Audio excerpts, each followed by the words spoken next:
Good afternoon, ladies and gentlemen. I'm Mariana Petraki, and this is News for You, broadcasting live from Athens. All eyes in Europe focus on the Eurogroup meeting in Dublin, where Cyprus tops the agenda of talks among the Eurozone finance ministers. According to a joint statement, Eurogroup notes with satisfaction that the Cypriot authorities have implemented decisive bank resolution, restructuring and recapitalization measures to address the fragile and unique situation of Cyprus's financial sector. Cyprus President Nikos Anastasiadis has said he will appeal for extra assistance from the European Union. However, Germany said the amount of a Eurozone bailout for Cyprus would not rise. Our ERT correspondent in Brussels, Thanos Athanasiou, will join us now. Good afternoon, Thanos, from Athens. Good afternoon from Brussels. Cyprus was on the spotlight in Dublin, but Eurogroup's chairman made comments about Greece as well. That's right. The President Dijsselbloem informed the press that there was a small discussion about Greece concerning the Troika report and the Troika negotiations in Athens.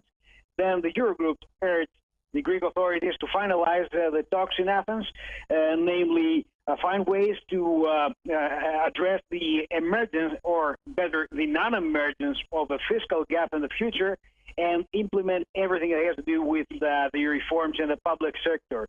So the Commission and the Eurogroup stand ready to provide the next tranche to Greece, which is going to be the 2.8 billion from the March SEP tranche, plus, as Klaus Regling said, the 7.2 billion in bonds for the bank recapitalization we didn't get from the 50 billion tranche of December, and that's totally our responsibility to draw that money from the whole amount there.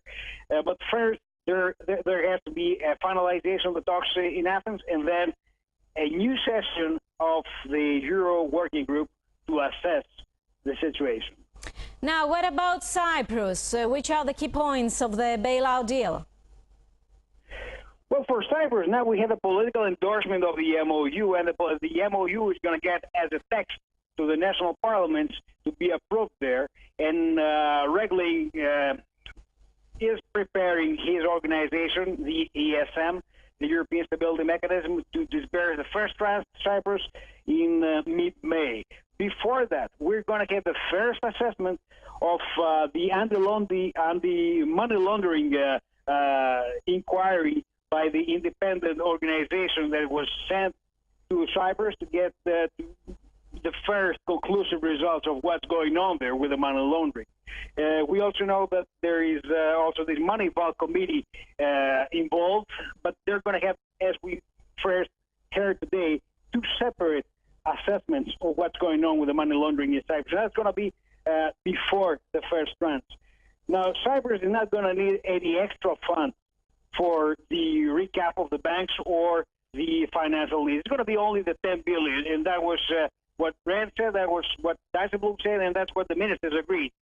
Any extra help, any extra assistance, as noted in the recent letter by President Anastasiadis, yes, Thanos, earlier there was speculation for a bigger bailout aid fund for Cyprus. Yeah, there was a speculation, but that's a misconception of the situation. It's a total misconception. It's mixing oranges and bananas, as Rand said. The 10 billion is the funds that will be used from the ESM for the program of Cyprus. And that's it. The other 10.5, it's a calculation. It's not an amount. It's the impact of the restructuring of the banking sector. It's not money they have to find. It's something that already happened. Then they needed to get extra 1.5 billion from privatizations, 600 million for their fiscal program, and 400 billion selling excessive quantities of gold from the central bank. And that's something that the central bank in Cyprus has to decide. The negotiations are ongoing. Another critical question under discussion at this point in Dublin is who is going to pay for the future bailouts? I cannot hear you very well, Mariana. Thanos, another big question under discussion at this point is who is going to get to pay for the future bailouts? I'm talking about the banking union. The discussion the about banking union. Yeah, there was. They discussed the banking union. They discussed the ESM direct recapitalization of the banks through the ESM. They discussed what they call the legacy assets. They had a discussion on the retroactivity of the whole thing. They are getting somewhere, as Dijsselbloem said, but they won't tell us now because nothing is agreed till everything is agreed. Again, as Dijsselbloem said, but they expect, and that's something new. They expect to get to something final before June, and voted and implemented in June. Thanos Athanasiou, we thank you very much for your full report. Alternate Finance Minister Christos Staikouras continues talks with Troika with a key focus on a contentious overhaul of the civil service. The talks continue after another long session of negotiations when the two sides reportedly inched closer to an agreement in several areas. The government and the Troika are closer on all points of negotiation, a ministry source said late on Thursday. Let's go to the newsroom. Our political editor, Elena Levizou. Good afternoon, Elena. Good afternoon. Yanis Sounaras is in Dublin, but the negotiations continue here in Athens. Yes, Mariana, and the number one issue, as you said, is the restructuring of the public sector and the dismissals of civil servants. Now, Mr. Maritakis, the Minister of Public Reforms, had last night a marathon meeting, another marathon meeting with the Troika at the Finance Ministry. He said yesterday that he believes a deal will be finalized by next week, in the next few days. Now, what about the other issues? We're close to an agreement. We are close to, progress has been made, according to information, in the area of the public sector as well, Marianne, on the issue of the public sector. But we are closer to an agreement in the other important issues, the installments, the property tax on the one hand, and on the other hand, the installments for debts to the IRS and the Social Security funds. Now, according to information, however, there has been a new disagreement on the overdebted households. The Troika wants the deal to include only those who haven't stopped paying their monthly loan installments. In any case, Mariana, the government says that an agreement with the Troika will be reached next week after Mr. Sounaras returns to Athens. Now let's go to the opposition. There was a strong reaction from Syriza. Yes, Syriza again in a statement used hard language. It said that the memorandum negotiations are a premeditated murder of the Greek people, the Greek society. The government will present as its success the prolongation of the property tax and also the dismissals of thousands of public employees, civil servants, Syriza said. Meanwhile, today, Mr. Tsipras, Syriza's leader, visited the psychiatric hospital in Athens and met with employees there. Marianna. Elena Levizou, thank you very much indeed. The comparative advantages of the Greek economy, the efforts to attract investments from the US and Canada, and the increase in tourist arrivals from these countries to Greece were at the epicenter of talks between members of the American Hellenic Progressive Association and members of the Greek government. AHEPANS also met with the president of the Hellenic Republic, Karolos Papoulias. A delegation from Hellenic American Educational and Progressive Association AHEPA from the United States and Canada is in Greece on an annual trip focused on Greece's economic crisis as well as potential for investment and attraction of more tourists. Και τούτο χρόνο έρχομαι να βοηθήσουμε και το. Με τούτο την οικονομική κρίση που έχουμε, θέλω να βοηθήσουμε, να φέρουμε κόσμος από την Αμερική, όχι και τους Έλληνες, όλους ο κόσμος. To present, AHEPA has donated a significant amount of money for the education of Greek diaspora youth in the United States and Canada.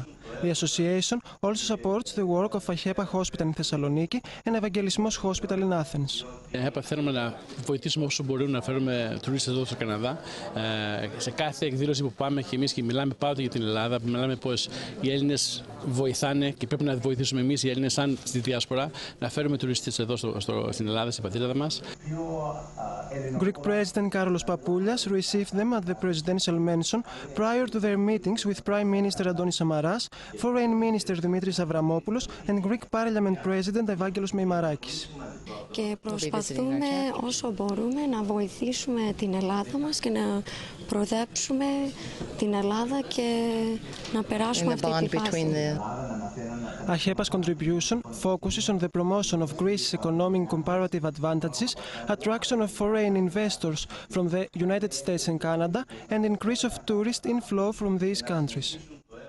In Patra, the president and professors of Patra Technical Institute were freed at the early hours of Friday. They had been held hostage since Thursday afternoon when a group of students stormed into the room they were holding a meeting. Incidents began when Patra TE professors decided to suspend scheduled mobilizations in protests against the Education Ministry Athena plan. A group of Patra TE students demanded the resignation of TE Administration Board. Reports say that past members as well as bouncers who assumed release mission of TE President Sokratis Kaplanis clashed with other students, resulting in the injury of 4 students. 100,000 people have applied to get Australia's 6 best jobs in the world. The competition has attracted entrants from 196 countries, all keen to win one of their dream jobs. I'm Josh Garcia, and I believe if you're not having more than 40,000 people around the globe have applied for Australia's 6 best jobs in the world. From the enormous list, tourism officials will have to pick out 80 finalists. The 6-month jobs will include Outback Adventurer and Chief Funster, had initially attracted interest from 600,000 people from 200 countries. We have, I think, a pretty even spread amongst the 6 jobs, and people have gone to the most enormous amount of effort. You know, they've created specific footage. Some of them have pulled together all sorts of examples of things that they've done in their past, particularly around travel or food experiences or, you know, experiences with wildlife. Applicants were asked to submit a 30-second video explaining why they would be good for the jobs. The earnings would be $100,000. The 18 finalists, 3 for each job, will be flown to Australia for the final selection. Americans topped the list of applicants, followed by Britons, Italians, French and South Koreans. That is a surprise, although I think Australia is a vast country with a whole lot of different experiences, and jobs like these, which are quite specific and in different states and territories, might be giving someone from Perth an opportunity to experience Sydney. The campaign began back in 2009 when authorities in Queensland were seeking an island caretaker on the Great Barrier Reef. The campaign attracted 35,000 entries. The 6 winners will be announced on the 21st of June.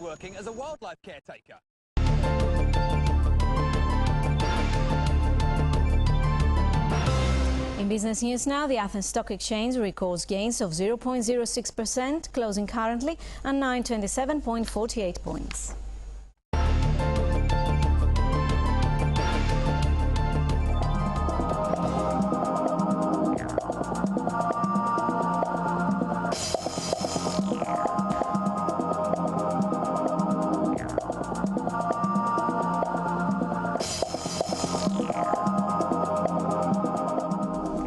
These are the top stories for now. Thank you for joining us. Have a nice weekend and don't forget, stay tuned on ERT World.